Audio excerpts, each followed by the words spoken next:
La présidente, alors je voudrais simplement rapidement m'associer aux propos qui ont été tenus par Frédéric Coulet de remerciements des organisatrices de m'avoir convié à participer à ce colloque. Alors je vais vous parler ce matin de la transparence dans la Convention européenne des droits de l'homme. L'expression droit à la transparence n'apparaît pas en tant que telle dans la jurisprudence de la Cour européenne des droits de l'homme. Par contre, on retrouve le terme de transparence, si bien que la question de la construction d'un droit à la transparence n'est pas complètement inconnue de la jurisprudence de la Cour, même si elle n'a pas encore sur le sujet une approche claire et globale. Alors la revendication de transparence est appliquée à différentes situations qui vont par exemple de l'exigence d'enquêtes effectives qui permettent de faire la lumière sur le décès d'une personne, à la question de l'intérêt du public à recevoir certaines informations, en passant par l'exigence de transparence du processus électoral ou l'exigence de transparence du processus juridictionnel. Cette revendication de transparence, elle contribue à renforcer un principe qui est bien établi dans la jurisprudence de la Cour, qui est le principe de la préservation de la confiance du public dans les autorités. Elle revêt alors différentes formes, selon qu'elle est portée par un intérêt purement subjectif ou qu'elle relève de la défense objective de certains droits, qu'elle concerne des informations privées ou au contraire des informations d'intérêt public. La transparence apparaît alors comme un principe directeur de l'activité des autorités publiques qui serait transversale en réalité à la Convention européenne des droits de l'homme, mais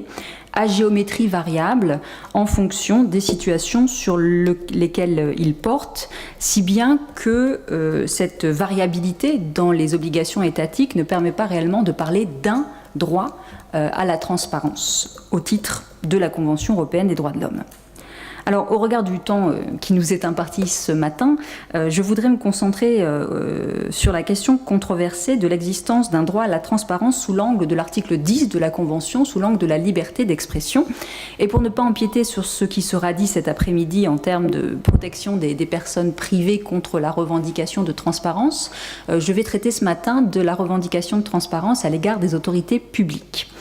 Alors la difficulté de la reconnaissance d'un droit à la transparence des autorités publiques au titre de l'article 10 de la Convention provient de la rédaction de cette disposition. En effet, cet article ne mentionne pas, contrairement à l'article 19 du PIDCP auquel il a été fait allusion, ou même à l'article 13 de la Convention américaine relative aux droits de l'homme, le droit de rechercher des informations. Par ailleurs, si vous vous reportez au texte, vous verrez qu'il insiste sur l'absence d'ingérence des autorités publiques dans la liberté d'expression, ce qui souligne les obligations négatives de l'État et qui constitue un obstacle supplémentaire à la reconnaissance d'un droit à la transparence qui implique une obligation positive des autorités de communiquer des informations. Alors pour autant, la Cour a reconnu l'existence d'un droit de rechercher des informations auprès des autorités et l'obligation pour celles-ci de les fournir, mais uniquement, on va le voir, sous certaines conditions, ce droit n'étant par ailleurs pas un droit absolu, bien évidemment. Alors, la jurisprudence de la Cour, on va le voir, a évolué sur le sujet, mais le droit à la transparence, entre guillemets, au titre de l'article 10, est encore un droit en devenir. Son évolution est contrainte par les limites qui sont posées, on le verra, au droit d'accéder aux informations détenues par les autorités publiques, ce que je verrai dans un premier point, et par les limites qui encadrent la liberté de diffuser les informations. Alors, en matière de droit d'accéder aux informations détenues par les autorités publiques, le tournant jurisprudentiel dans la jurisprudence de la Cour se situe dans l'arrêt de grande chambre Magyar-Helsinki-Bizottság contre Hongrie, ça ne se prononce certainement pas comme ça, mais peu importe, de novembre 2016. Et on va le voir, dans cet arrêt, la Cour s'écarte de ses précédents sur le sujet, mais de manière relativement embarrassée et en encadrant la reconnaissance de ce nouvel aspect de la liberté d'expression. Alors, dans cette décision Magyar, la Cour, après avoir analysé les faits de l'espèce, va conclure à l'applicabilité de l'article 10 et également à sa violation, ce qui ne relevait absolument pas de l'évidence. Alors pourquoi ? La difficulté provenait, comme je l'ai sous-entendu, déjà de la nécessité de justifier une évolution qui semble s'inscrire en opposition avec le texte de la Convention et avec la jurisprudence antérieure de la Cour sur le sujet. Pour autant, la Cour se refuse à assumer clairement un revirement jurisprudentiel, notamment par rapport à l'arrêt Leander contre Suède de 1987, et elle présente les développements de l'arrêt Magyar comme une clarification de la jurisprudence qui serait devenue confuse. On sent que la Cour est embarrassée pour des raisons juridiques que je viens d'expliquer, mais également politiques, puisque dans cette affaire, vous avez une tierce intervention du Royaume-Uni au soutien de la position classique selon laquelle il n'y a pas de droit de rechercher des informations et d'obligation des autorités de les communiquer au titre de l'article 10. La Cour suprême du Royaume-Uni s'était prononcée sur le sujet quelques années auparavant et avait adopté cette position. Donc évidemment, quand le Royaume-Uni s'en mêle, la Cour est un petit peu ennuyée. Et donc, alors dans cette affaire Magyar, de quoi est-il question ? Vous avez une ONG de défense des droits de l'homme qui arguait de la violation de son droit à la liberté d'expression en raison du refus opposé par 2 services de police de lui communiquer certaines informations, à savoir le nom des avocats commis d'office par le service et le nombre de fois que ces avocats avaient été commis d'office par ce service, puisque l'ONG réalisait une étude sur l'effectivité, l'efficacité de la commission d'office en Hongrie. Alors la Cour doit donc résoudre la question de savoir s'il y a une obligation pour les autorités de communiquer ces informations, parce que en principe, vous avez une jurisprudence essentiellement négative sur cette question, avec notamment l'arrêt de principe Leander contre Suède. Et puis en même temps, vous avez eu depuis cet arrêt des arrêts de chambre qui sont venus un peu semer la pagaille en reconnaissant la violation de l'article 10 dans ces cas d'espèce, au cas où effectivement les autorités auraient refusé de transmettre aux requérants des informations sollicitées. Mais certains de ces arrêts portaient sur des situations où les requérants avaient obtenu une décision favorable de justice au niveau national. Alors ce n'était pas le cas des faits de l'arrêt Magyar, si bien qu'il fallait là confronter directement cette affaire au précédent négatif Leander contre Suède et Guerra contre Italie, lesquels étaient également mis à mal par une autre veine jurisprudentielle. Des chambres avaient effectivement conclu à la violation de l'article 10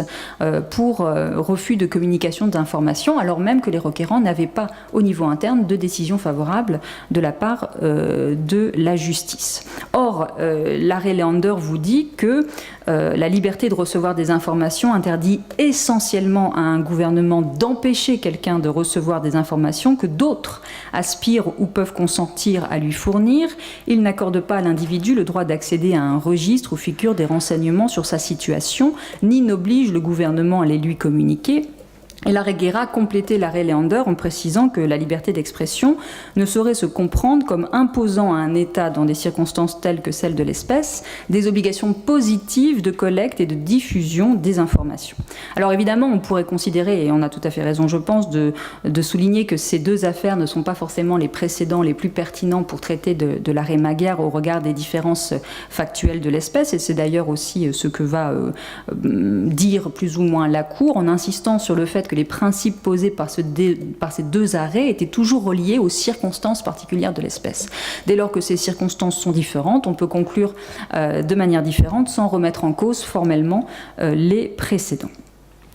Alors, la Cour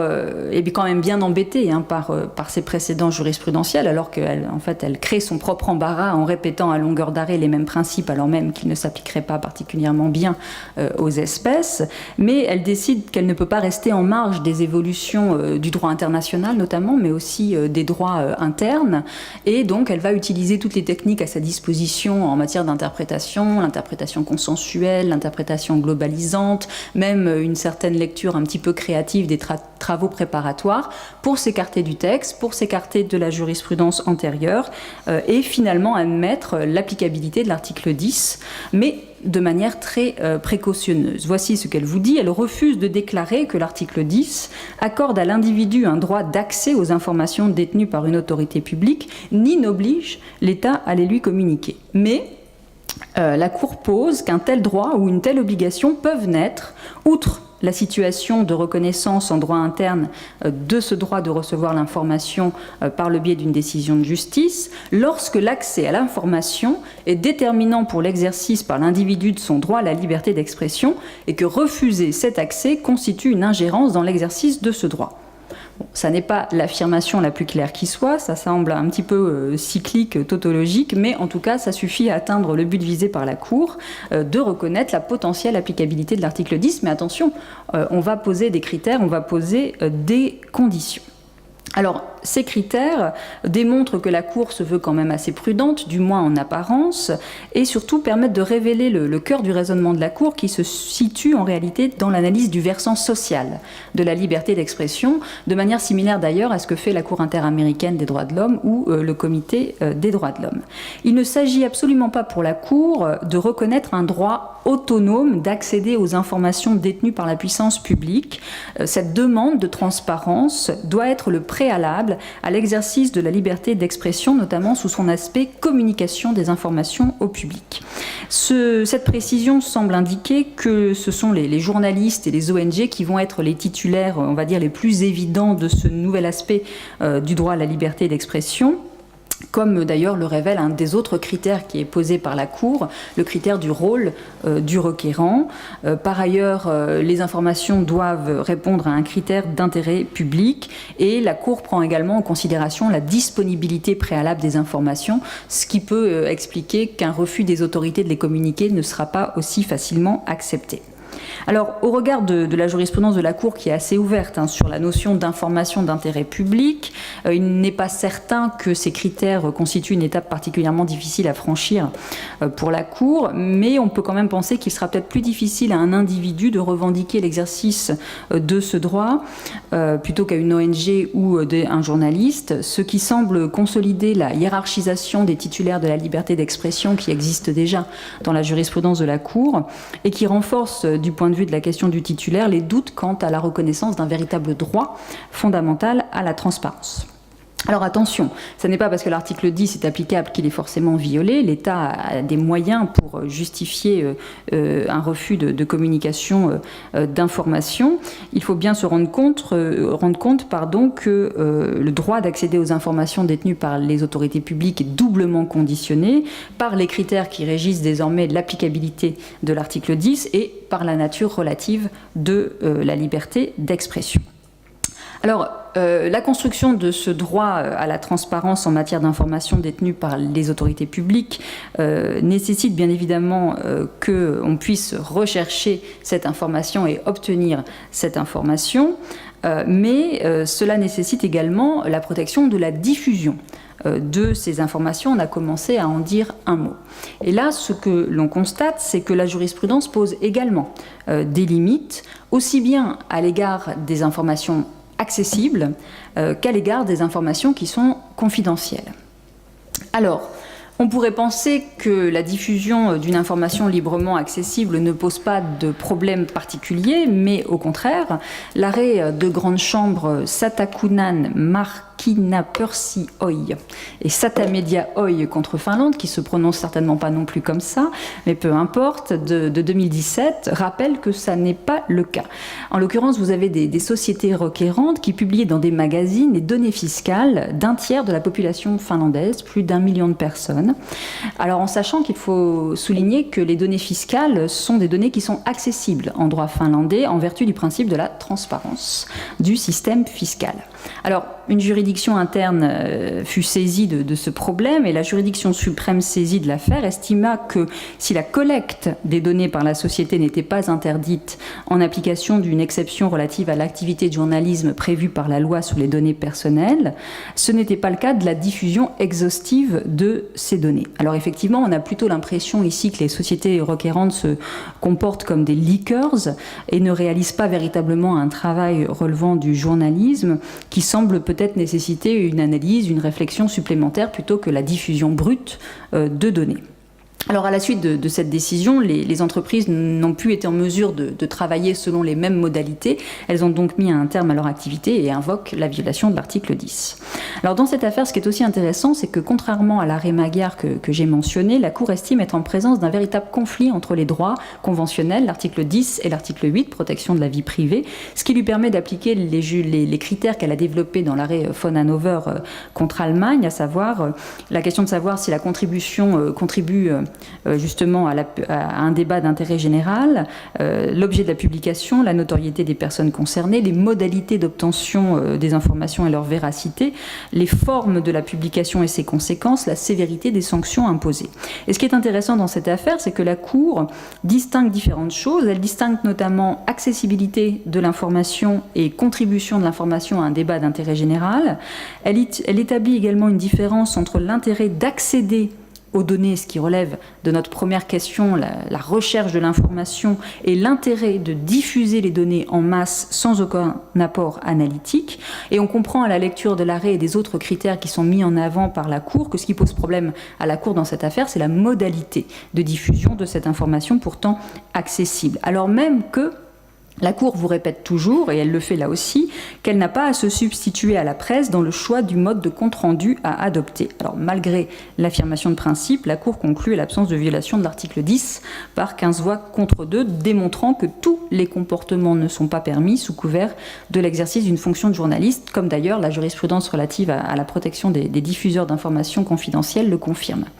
Alors effectivement, dans certains cas, la transparence peut exiger la diffusion d'une information dont l'obtention selon les voies légales n'était pas possible, et la liberté de la presse dans la matière est d'autant plus importante que, comme le dit la Cour, ces activités secrètes ou confidentielles échappent à d'autres types de contrôle démocratique, contrôle judiciaire. Malgré donc leur importance, les journalistes et les lanceurs d'alerte sont protégés, mais de manière encadrée par la jurisprudence de la Cour. Et on a une jurisprudence que je qualifierais peut-être d'un peu schizophrénique, entre un développement de la protection des lanceurs d'alerte d'un côté et des contraintes de plus en plus nombreuses qui portent et qui pèsent sur les journalistes. Alors sur les lanceurs d'alerte, je n'y reviendrai pas. Certains des critères de la jurisprudence Gouja ont déjà été mentionnés par le professeur Coulet. Et pour les journalistes, je voudrais simplement souligner que la Cour, bien évidemment, les considère comme un rouage essentiel de la démocratie. Ce sont les chiens de garde de la démocratie, mais ils sont quand même de plus en plus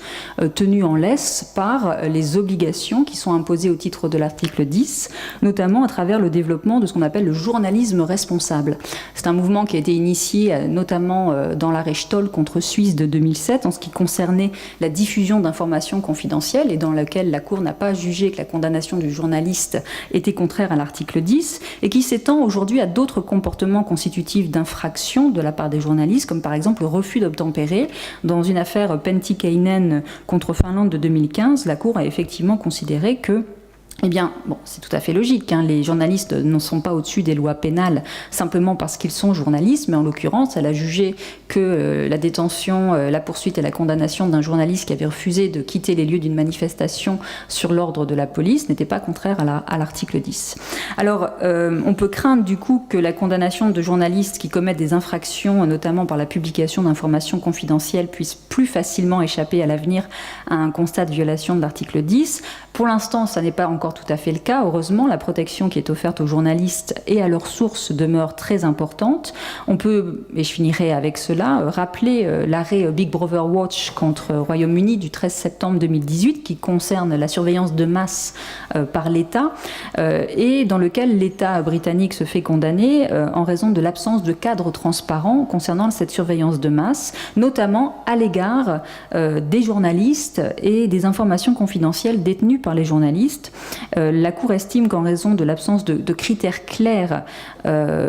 concernant une éventuelle exploitation de ces informations confidentielles et du risque d'effet dissuasif sur la liberté d'expression qui en découle, l'article 10 a été violé par le Royaume-Uni. Et donc ce qui est intéressant, c'est aussi de souligner que la transparence dans le droit de la Convention est un principe qui demeure heureusement encore asymétrique.